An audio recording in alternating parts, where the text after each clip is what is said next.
Moving over to your top 20, Barry. I know your rankings have officially dropped on NBC Sports Edge for free. Your top 100 overall players are live on the website. But let's go through the top 20 today, and we'll start. Obviously, we're going to look at your 1 through 10 in depth here as well. I don't think there's much of a surprise at the top. Where it got interesting to me is number 3, Rams wide receiver Cooper Kupp. Last year, just a disaster for everybody associated with the Rams, but you're high clearly on a big-time Kupp bounce back. Well, look, last season, as great as Justin Jefferson was, last season on a points-per-game basis, there was no wide receiver in the NFL better than my little Cooper Kupp. He was the number one guy. He averaged 22.4 fantasy points per game. He had over 25 fantasy points in 5 of his 8 full games. And I don't see, assuming he comes back fully healthy, and right now the expectation is that he will, it's hard for me to see a scenario where that changes. The guy had a 33% target share. And I don't feel like there's anyone on the roster that would challenge that right now. That offense is going to go through Cooper Kupp. Yeah, and I think the beauty of drafting Kupp is that we saw in 2021 how much he produced on a great offense where he had maybe the greatest wide receiver season in history. And then we saw last year where he's on a terrible offense where everything went wrong, and he was still, to your point, the best fantasy wide receiver on a per-game basis. So he's either going to get more explosive plays, which he had in 21 in a better offense, or he's just going to get there by volume. So I think he is just about the highest floor option that you can take in a draft, him and Jefferson. And that's the argument, right? I always say this, like, you can't win your draft in the first round, you can lose it. What you really want is floor, and obviously all those guys are superstars, so the floor is a very high floor, but that's what you want, and that's why Jefferson is number 1. Typically, you often see running backs go number 1, but just given the injury history of running backs, Jefferson to me is the safest guy. Kupp comes in at number 3, also safe. At number 6, you had Travis Kelce. I mean, obviously Kelce's getting up there in age, but the production doesn't appear to be slowing down. But I want to ask you this, Barry. Does the barren wasteland that the position is at tight end, does that significantly bump him up as well? Of course. Yeah. I mean, that has to factor into it, because as a wide receiver, he's very good. But as a tight end, he's elite. Yeah, special, right? Just because he's so much better than everyone else. He gives you a weekly win at that position. Like, just bottom line. And we keep saying, like, well, he's getting older, but he seems to be one of these freaks of nature that just kind of keeps going and going. 5 straight seasons of at least 90 receptions and over 1,100 receiving yards. His quarterback's the same. His coordinator, not his coordinator because Bieniemy's in Washington, but the play caller. It's Andy Reid. I mean, it's Andy Reid's. The offense is still the same. And honestly, you could make the argument that the situation is even better. Quite the outfits, by the way. As we check out some amazing Derby outfits. Like, this is unbelievable. I should have gotten a hat. I need to talk to NBC Wardrobe. You have plenty of time, by the way. Make no mistake, if anyone ever needs a hat, it's me, because of what little is going on up here. But amazing outfits at the Derbies and amazing production from Travis Kelce. Where I was going is if you can, thank you very much. Is that you could argue he has less target competition this year. Last year we had Juju Smith-Schuster. You had MVS, and this year now it's going to be Travis Kelce and a bunch of Sky Moore didn't do anything. Moore didn't do anything. Kadarius Toney had flashes, but moments. MVS, we're still sort of waiting for him. Mecole Hardman is gone, right? Juju is gone, and so we'll see with Rashee Rice, but he's even more ensconced as the main pass catcher of the best offense in football. Jay, would you double down on that strategy? Do you agree that Kelce is worth that kind of capital because of not only the unique position he has with the tight end spot, but do you also think that, listen, this is his offense until we see otherwise? I think so, and I think the thing with Kelce is that you look at the age curves of tight ends, typically, like, he should have fallen off a couple of years ago, and he just hasn't. And even athletically, if he declines a bit, what makes him so special is that he's a genius in terms of how he understands space, his rapport with Mahomes. Mahomes always looks for him in the red zone. There's just so much there to keep him with an incredibly high floor. And I think he was a little inflated last year because Andrews had a down season with Lamar getting hurt. Kyle Pitts clearly never ignited. Darren Waller was injured. So I think the tight end position will just get better because it has to, but he's still the class of it. Last one in the top 10 that we'll go in depth on, Jonathan Taylor, projected obviously for most people as last year's #1 overall pick. Do we throw out last season, do we throw it out the window, Barry? And also, what is the impact of Anthony Richardson being drafted by the Colts in the top 5? I think it's significant, and I think it's helpful. So to me, the fact that Richardson might take some goal line carries away is offset by the fact that they're going to be a running offense, and often what we've seen when you have a mobile quarterback, is that it opens up things for the run game because you have to keep a spy on the quarterback.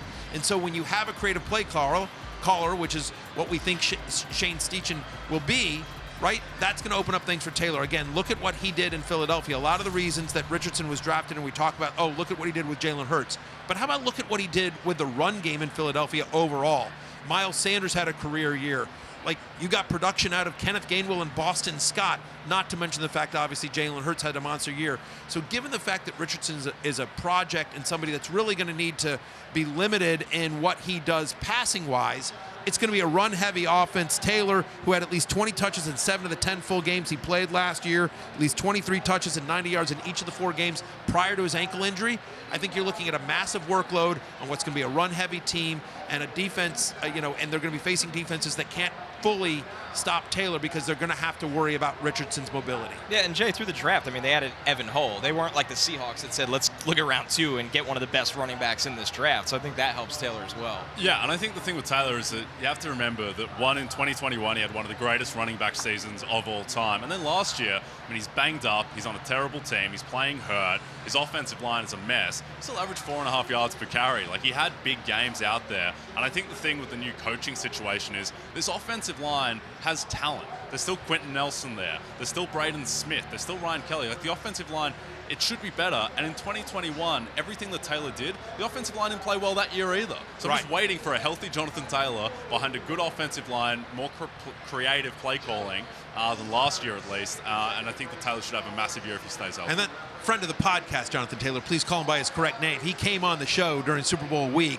So we are a pro Jonathan Taylor show. I love JT. But yeah, I mean, it's one of those things that's like a guy that was the consensus #1 pick last year, and obviously the entire season went south on the Colts.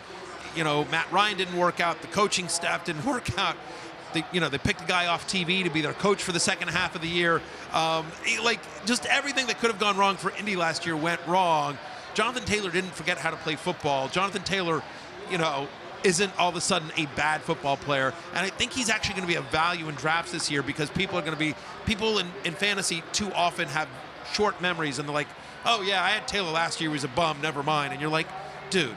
Last thing on Taylor, he had 40 targets in the receiving game in 11 games last year. He didn't play all of those 11 as well because he came out hurt. So I think that if he adds that to his game, and he came on our show and talked about how he wanted to add that. I know all kind of running backs say they want to get more work in the passing game, but that's another element that he can add.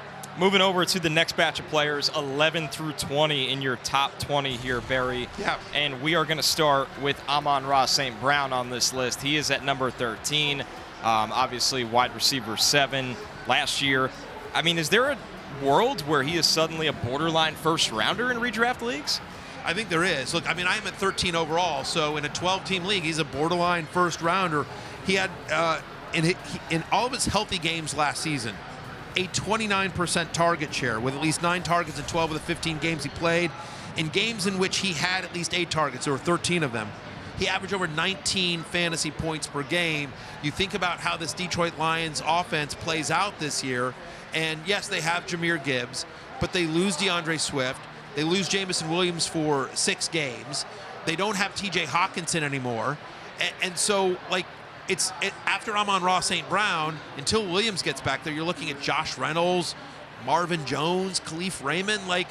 Targets are earned in the NFL, Connor. You know this. Oh, yeah. And Amon-Ra St. Brown demands targets because he's constantly getting open. I love the fact that Ben Johnson is back as the offense coordinator. I love the fact that Jared Goff is back. And that, and yes, they took Hendon Hooker, but Hendon Hooker is a project. To me, them drafting Hendon Hooker is like, hey, Jared Goff, you're our guy for the next couple of years. It's going to take a while for Hooker not only to get healthy, but for him to get up to speed. I don't see a scenario, unless Goff has a major injury, where Goff is not their starting quarterback for the next 2 years. I'm with you all the way. I think that's how they would prefer it. Look at this guy. This might be Look at this. This might be a running back 1A here for us, a true RB1. These horses are majestic.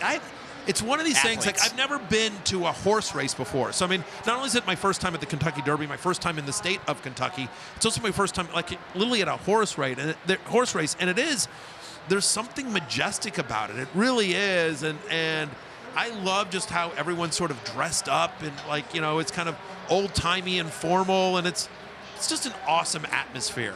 The energy we has have been good gigs, guys. Yeah, the energy's we been have pretty really unreal. good gigs. Yeah, it's been good energy all around. Majestic fried chicken last night as well. Just Majestic. To tie into the majesty. Majestic is an adjective that doesn't get used nearly enough, Jay Croucher. Yeah, I'd say it's underused relative to market, what it should be. Yeah, we can try and amp that up. We can bring it back. I appreciate that. Moving on to number 18, Cowboys running back Tony Pollard. Of course, we talked about on Monday how they drafted Deuce Vaughn. I don't think that really instills fear into anybody.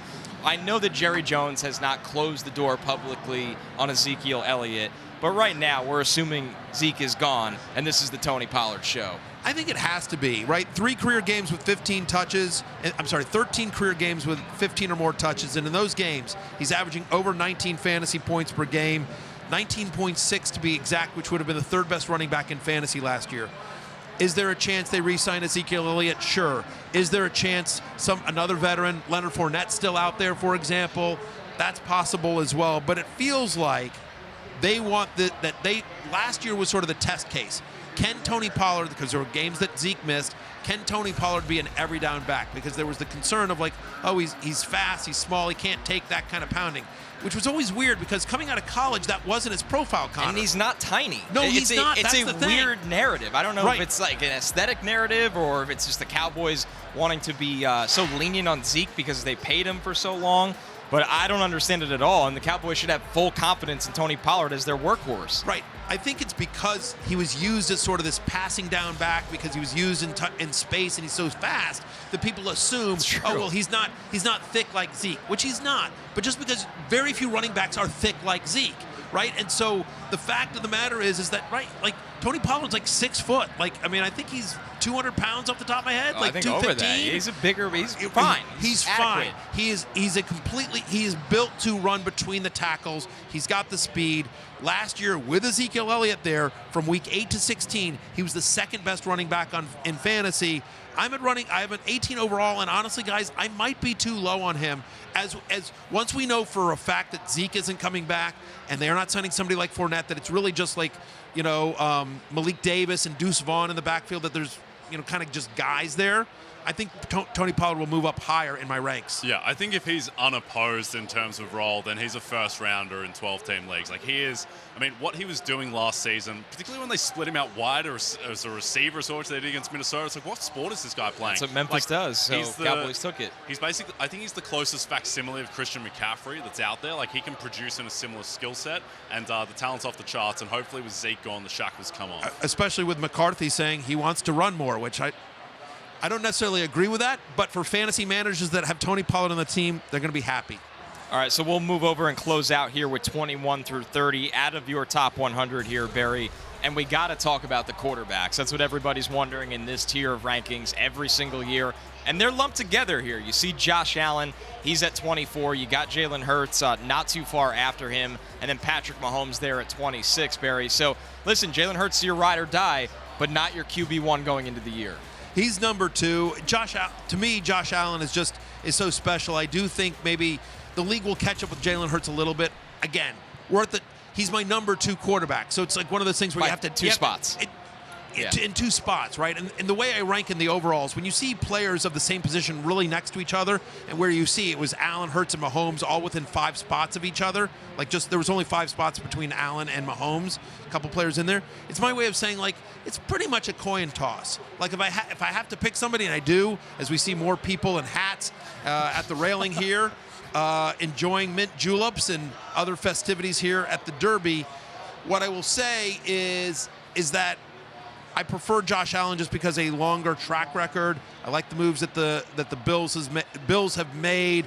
Who knows without Steech in there in Philadelphia if there's again at this level you have to nitpick. So I love Jalen Hurts. He's my ride or die, but hard for me to rank him ahead of Josh Allen. He's my number 2 quarterback this year. Yeah, and I think there's a little bit of concern around Josh Allen running the ball less because that's been out in the public. Let's see that happen. Let's see him not run the ball because that's what makes him special, the fact that he can bowl over linebackers. I reckon if there is just one guy who's going to crack the top 3 is... And the only other thing I was going to say about Jalen Hurts is, but a lot of what his fantasy value came from was from the rushing touchdowns. Yeah. And I would argue the Eagles' running back room, again, they need to stay healthy, but with Rashad Penny and DeAndre Swift, not to mention Gainwell and Scott, I think the running back room is better than it was last year, where they just had Sanders, Gainwell, and Scott. So if you could see 3 or 4 less rushing touchdowns for Jalen Hurts, that makes a difference too. Yeah, and I understand why you can't put this guy in the top 3 because he doesn't have the same floor, but Justin Fields can absolutely finish as the best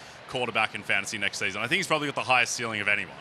There's no question about it. By the way, and Lamar back with all the weapons they gave him, and don't forget about Justin Herbert. Yep. I mean, like at the top of the chances are you're going to wind up with a good quarterback in fantasy next year. All right, you could read Barry's full top 100. It is on NBCSportsEdge.com.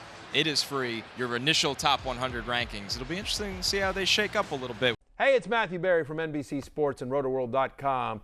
Just want to thank you so much for watching what you just watched, or at least being too lazy to click out of it after the autoplay just kept it going. So either way, thank you so much for just letting it scroll by your screen. And now I'd like to ask you respectfully, please subscribe to the NFL on NBC YouTube channel for the latest NFL news, fantasy headlines from RotoWorld, and betting analysis from NBC Sports Edge.